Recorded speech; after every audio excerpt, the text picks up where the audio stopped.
Hello hi, അപ്പോൾ നമ്മൾ ഇന്ന് ചെയ്യാൻ പോകുന്ന യെല്ലോ കളർ പേപ്പർ വെച്ചിട്ടുള്ള ഒരു ക്രാഫ്റ്റ് ആണ്. അതിനെ നമുക്കിങ്ങനെ കോണോടായിട്ട് മടക്കിയെടുക്കാം. മടക്കിയെടുത്തിട്ട് അതിനെ നമുക്ക് ആ മടക്കിയ ഭാഗം വെച്ച് കട്ട് ചെയ്യാം. ഇനി ആ പേപ്പറിനെ കട്ട് ചെയ്ത ഭാഗത്തുനിന്ന് നമുക്ക് ഇങ്ങനെ മടക്കിയെടുക്കാം.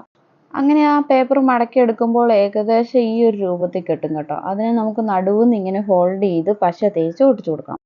അങ്ങനെ തന്നെ ഒരു 5-6 പീസും കൂടെ ഞാൻ ഉണ്ടാക്കിയെടുത്ത് നേരത്തെ തന്നെ വെച്ചിട്ടുണ്ടായിരുന്നു. അത് കഴിഞ്ഞ് ഇനി നമുക്ക് വേണ്ടത് റൗണ്ട് ഷേപ്പിൽ ഒരു കാർഡ്ബോർഡ് കഷ്ണമാണ്. അതിനായിട്ട് ഞാൻ ഇവിടെ എടുത്തിരിക്കുന്ന ഫ്ലിപ്കാർട്ടിൽ നിന്നൊക്കെ വന്നിട്ടുള്ള കൊറിയറിൻ്റെ ബോക്സ് ആണ് കേട്ടോ. അതിൽ നിന്ന് ഒരു റൗണ്ട് ഷേപ്പ് കട്ട് ചെയ്തെടുത്തു. ഇനി നമുക്ക് ആ പേപ്പറുകൾ ആ റൗണ്ട് ഷേപ്പിലുള്ള കാർഡ്ബോർഡിൽ ഒട്ടിച്ചു കൊടുക്കണം. ഇനി നമുക്ക് വേണ്ടത് റൗണ്ട് ഷേപ്പിൽ കട്ട് ചെയ്ത യെല്ലോ കളർ പേപ്പറാണ് കേട്ടോ. അതിനെ നമുക്ക് ഇതുപോലെ ഒന്ന് ഫോൾഡ് ചെയ്തെടുത്ത് അതിലേക്ക് കുറച്ച് പശ തേച്ച് ഒട്ടിച്ചെടുക്കാം. ഈ കാണുന്ന പോലെ അടിപൊളിയായിട്ട് കുറച്ചെണ്ണം ഞാൻ നേരത്തെ ഉണ്ടാക്കി വെച്ചിട്ടുണ്ടായിരുന്നു. അതിന് നമുക്ക് ഇനി സെൻറ്ററിലോട്ട് ഇനി പശ തേച്ച് ഒട്ടിച്ചു കൊടുക്കണം. അങ്ങനെ ഈ ഒരു രൂപത്തിൽ നമുക്ക് കിട്ടിയിട്ടുണ്ട്.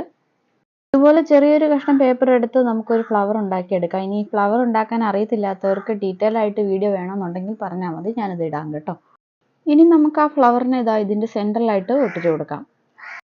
ഇനി നമുക്ക് വേണ്ടത് ബീഡ്സോ അല്ലെങ്കിൽ തെർമോക്കോളിൻ്റെ ബീഡ്സ് ഇല്ലേ, അതാണെങ്കിൽ മതി. പക്ഷേങ്കിൽ എനിക്ക് അതൊന്നും ഇല്ലാത്തത് കൊണ്ട് ഞാൻ റെഡ് കളറിലുള്ള പേപ്പർ കൊണ്ട് ഒരു റൗണ്ട് ഷേപ്പിൽ വെട്ടിയെടുത്തിട്ട് ചെറുതായിട്ട് അതിനെ ഞാൻ ആ സെൻറ്ററിലായിട്ട് ഒട്ടിച്ചു കൊടുത്തു.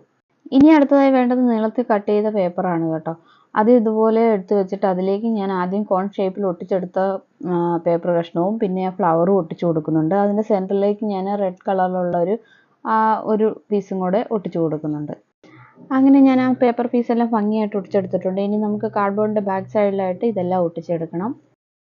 അങ്ങനെ അടിപൊളിയായിട്ട് ആ പീസുകളെല്ലാം ഞാൻ ഒട്ടിച്ചെടുത്തിട്ടുണ്ട്. ഇനി നമുക്ക് ചെറുതായിട്ടൊന്ന് അത് അഡ്ജസ്റ്റ് ചെയ്ത് കൊടുക്കാം. അങ്ങനെ അത്രയേ ഉള്ളൂ. വീഡിയോ എല്ലാവർക്കും ഇഷ്ടപ്പെട്ടെന്ന് വിചാരിക്കും. ലൈക്ക് ചെയ്യുക, ഷെയർ ചെയ്യുക, സബ്സ്ക്രൈബ് ചെയ്യുക. താങ്ക്